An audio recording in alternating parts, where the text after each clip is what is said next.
ओम प्रकाश राजभर भाजपा के एनडीए में शामिल तो हो गए हैं, लेकिन दूसरी तरफ वह कहीं ना कहीं मायावती की तारीफ भी करते नजर आए थे, जिसकी वजह से चर्चा इस बात की बहुत ज्यादा हो रही है कि ओपी राजभर, जिनको अभी तक बीजेपी ने मंत्री पद नहीं दिया और एक के बाद एक उनको आजमाए जा रही है, यहाँ पर बीजेपी की पहले घोषित उपचुनाव जिता देते या फिर लोकसभा चुनाव में उनको एक आधी सीट जीता कर दे दें, तो इस तरीके से बीजेपी उनको आजमाई जा रही है। लेकिन बीजेपी उनको मंत्री पद के अलावा कोई और जिम्मेदारी देगी या नहीं देगी, इस पर कई सस्पेंस है, और मंत्री पद की भी जिम्मेदारी अभी मिलेगी या नहीं मिलेगी, इस पर भी बड़ा सस्पेंस है।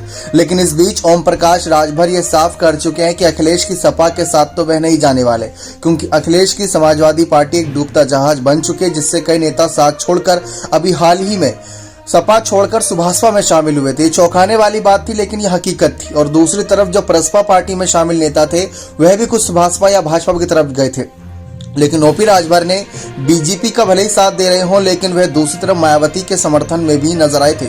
मायावती की बसपा का खुलकर समर्थन किया था। उन्होंने कहा था कि अगर आज के समय में कोई प्रधानमंत्री बनने लायक चेहरा है पीएम मोदी के बाद, तो वो है एक दलित चेहरा, और वो है मायावती सबसे बेहतर।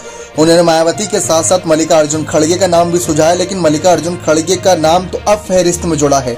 मायावती तो काफी लंबे समय से इस बात का इंतजार कर रहे कि कब वह प्रधानमंत्री बने और कब पिछड़ों कहीं न कहीं अन्य दलों के लिए काम करती नजर आए, लेकिन मायावती को वो मौका नहीं मिल पा रहा। तो ओम प्रकाश राजभर जैसे दल हैं जो अब भी मायावती के लिए काफी कुछ समर्थन रखते हैं, लेकिन दूसरी तरफ ओम प्रकाश राजभर, जैसा कि आप जानते हैं, बीजेपी के साथ मिले हुए हैं, अच्छे तरीके से मंत्री पद की उम्मीद रखे हुए, लालसा रखे हुए हैं। लेकिन दूसरी तरफ वह जानते हैं मन ही मन कि अगर काफी हद तक कहीं ना कहीं मायावती इंडिया अलायंस में शामिल होती है, तो मायावती से बेहतरीन चेहरा प्रधानमंत्री के लिए समय कोई और नहीं।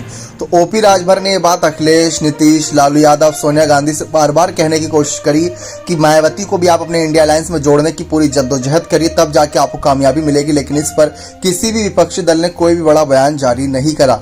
अब देखना दिलचस्प रहेगा कि ओपी राजभर, जिनको अभी तक बीजेपी ने मंत्री पद नहीं दिया है, और आगे मंत्री पद अगर नहीं मिलता तो क्या नाराजगी वजह से वह साथ छोड़कर क्या वह मायावती का हाथ थामने के लिए बेबस होंगे, देखना दिलचस्प रहेगा। बने रहे चैनल के साथ। बहुत बहुत धन्यवाद।